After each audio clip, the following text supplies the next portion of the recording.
HMS Suffolk was one of 10 Monmouth-class armoured cruisers built for the Royal Navy in the first decade of the 20th century. Upon completion, she was assigned to the 3rd Cruiser Squadron of the Mediterranean Fleet and was then assigned to the 3rd Cruiser Squadron in the Mediterranean in 1909. After a lengthy refit, she returned home for another refit in 1912 and became the flagship of the 4th Cruiser Squadron on the North America and West Indies station in 1913. After the beginning of World War I in August 1914, Suffolk became a private ship and searched for German commerce raiders while protecting British shipping. She captured a German merchantman shortly after the war began. She remained in the Atlantic until she became flagship of the China station in 1917. In late 1918, the ship was deployed to Vladivostok to support the Siberian intervention during the Russian Civil War. She returned home in 1919 and briefly became a training ship before she was sold for scrap in 1920.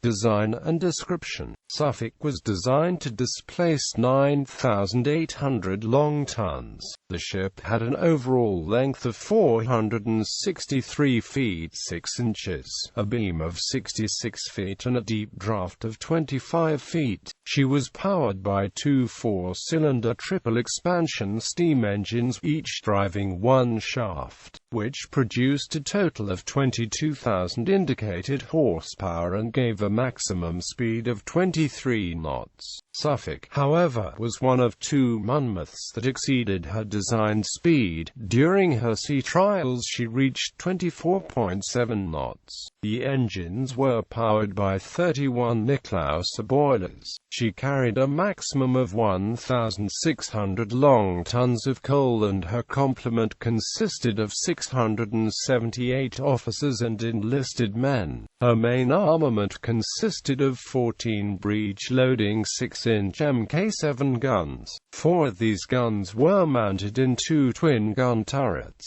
one each fore and aft of the superstructure and the others positioned in casemates amidships. 6 of these were mounted on the main deck and were only usable in calm weather. They had a maximum range of approximately 12,200 yards with the 100-pound shells. 10 quick-firing 12-pounder 1,200-weight guns were fitted for defense against torpedo boats. Suffolk also carried 3 3-pounder Hotchkiss guns and 2 submerged 18-inch torpedo tubes. Beginning in 1915, the main deck 6-inch guns of the Monmouth-class ships were moved to the upper deck and given gun shields. The casemates were platted over to improve seakeeping. The 12-pounder guns displaced by the transfer were repositioned elsewhere. At some point in the war, 2 3-pounder anti-aircraft guns were installed on the upper deck. The ship's waterline armor belt had a maximum thickness of 4 inches and was closed off by 5-inch transverse bulkheads. The armor of the gun turrets and the barbets was 4 inches thick while the casemate armor was 5 inches thick. The protective deck armor ranged in thickness from 75 to 2 inches and the conning tower was protected by 10 inches of armor. Construction and service. Suffolk, named to commemorate the English county, was laid down at Portsmouth Royal Dockyard on the 25th of March 1901 and launched on the 15th of January 1903.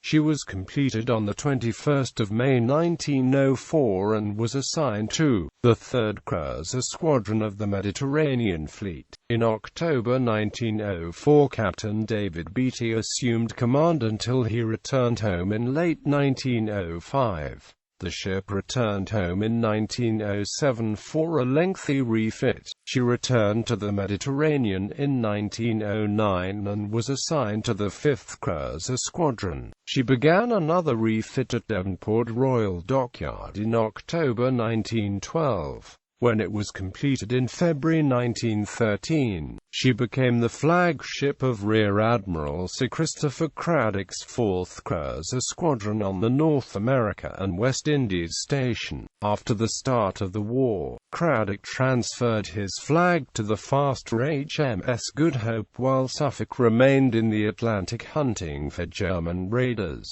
She captured a German merchant ship on the 8th of August and remained in the Atlantic until August 1917 when she became flagship of the China station. She became a private ship in November 1918 and deployed to Vladivostok to support the Siberian intervention against the Bolsheviks. Suffolk returned home in 1919 and became a cadet training ship before she was listed for sale in April 1920.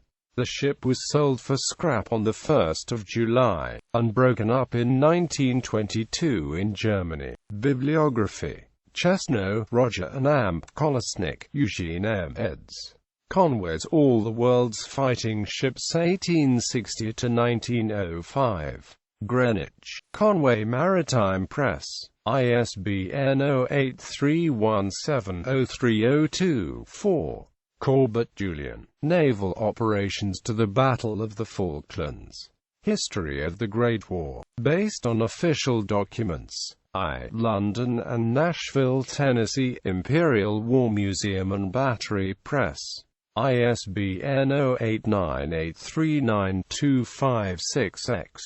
Friedman, Norman. British Cruisers of the Victorian Era. Barnsley, South Yorkshire, UK. Seaforth. ISBN 9781591140689.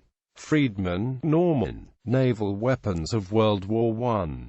Barnsley, South Yorkshire, UK. Seaforth. ISBN 978184832-107. Gardner, Robert and Amp. Gray, Randall eds. Conway's All the World's Fighting Ships, 1906 to 1921. Annapolis, Maryland, Naval Institute Press. ISBN 0851772455. Lambert, Andrew D. Admirals, the naval commanders who made Britain great. London, Faber, ISBN 9780571231560. Massey, Robert K. Castles of Steel, Britain, Germany, and the Winning of the Great War at Sea. London, Jonathan Cape, ISBN 0224040928. Silverstone, Paul H. Directory of the World's Capital Ships. New York, Hippocrene Books. ISBN 0882549790. Transcript. HMS Suffolk, February 1914 to August 1916. North America and West Indies Station, UK home. Royal Navy Logbooks of the World War I era. Naval History. Net. Retrieved 1 March 2014.